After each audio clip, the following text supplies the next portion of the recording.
episode 15. Yes, it's the Ed Innovator series, and it's a beautiful Saturday morning, isn't it? Today we are discussing real world problem solving and innovation. Interesting metric, right? This is another important rubric in the 21st century learning model. And yes, we have been discussing it in the past 15 episodes. And I'm so delighted to have to come to you again this morning to share my little knowledge. And of course, 21st century learning model is designed by ITL and Microsoft. And it's been an interesting ride, learning different innovative methods. I'm sure this is beneficial to you, especially as an educator. And if you are resuming, ensure that you take into cognizance all the innovative teaching methods. If you have not been listening, please hop onto any of the episodes, episode 1, 2, 15. I'm sure you will see something you know. And if you can't remember the law of 21st century learning model, please ensure that you hop onto either episode 1, 2, 3, 4, 5. I'm sure you will see the law of 21st century learning model, which I coined. So today we have complex problems existing.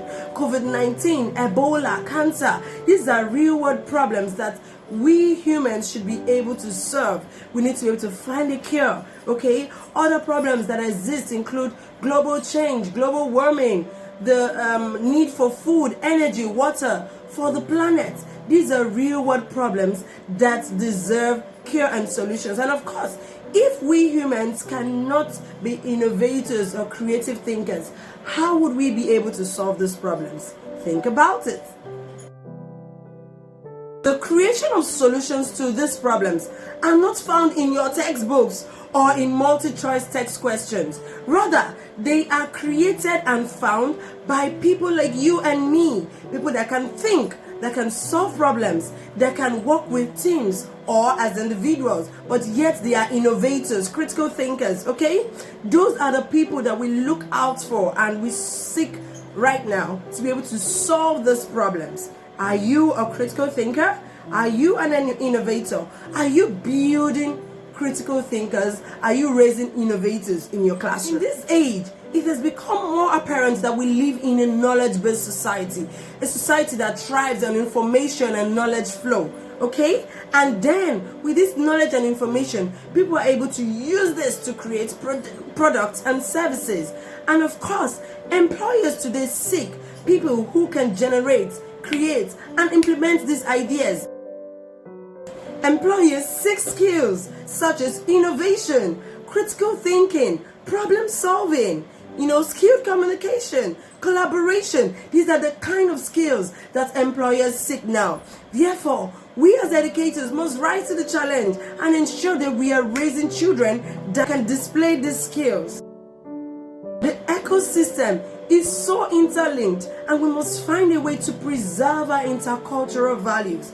And this can only be done by ensuring that we are applying the right activities, the right skills, putting out the right questions to our children. Our children must be raised and trained in the ability to solve real-world problems, challenges, and questions. The role of education is to ensure that our children are raised to be able to solve real-world problems. So the need for educators to present their questions or their problems to students in form of problem-based learning, project-based learning, and inquiry-based learning. So for instance, if I want to raise my children to develop some of these skills, I would present a project such as, this community does not have water,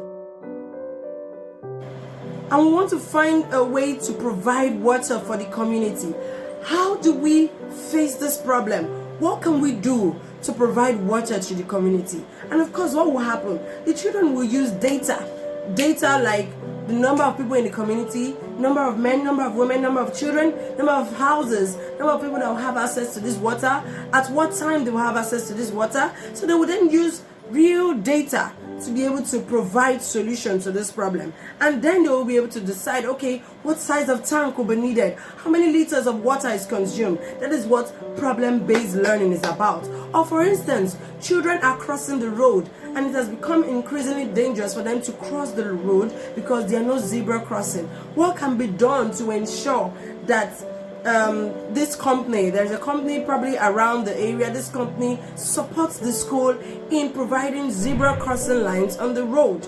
So the children would then be able to put up data, showing the number of children that have been affected by crossing the road without zebra crossing, and the benefits to the company and all that. So that is what we talk about when we say problem-based learning. Now, when presenting these activities to the children, real-world data must be used. This is the only way you can actually prepare them for the real world. And also, actual stakeholders must be able to hold them accountable for their work. For instance, if they have to present their ideas to the principal, to the teachers, to the company, they need to be able to be held accountable and be responsible for every information and every calculation provided. They need to also be able to create their own ideas, generate their own ideas. They need to be able to adapt to the ideas. They need to be able to evaluate their own ideas. They also need to be able to implement their own ideas. They also need to be able to create their solutions for a specific audience. And it should also give them an opportunity for innovation. They should be able to, share their ideas, collaborate with people, either within or outside the classroom. They should be able to speak to people who will be able to offer to help them to implement that idea or be able to sponsor that idea. Then they are actually carrying out real-world problem solving and innovation. Today we are just discussing an overview. With what we have said so far, what do you think is problem solving? What do you think is innovation? How do you think we can generate these skills in our children?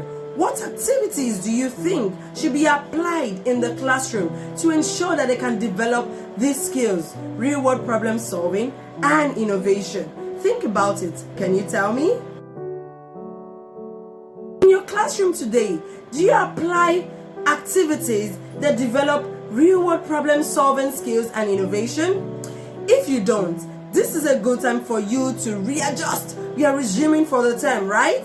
Good. Our children deserve the best, and you'll be doing yourself and the future generation a whole lot of good if we begin to pour these skills and develop and harness these skills in our children.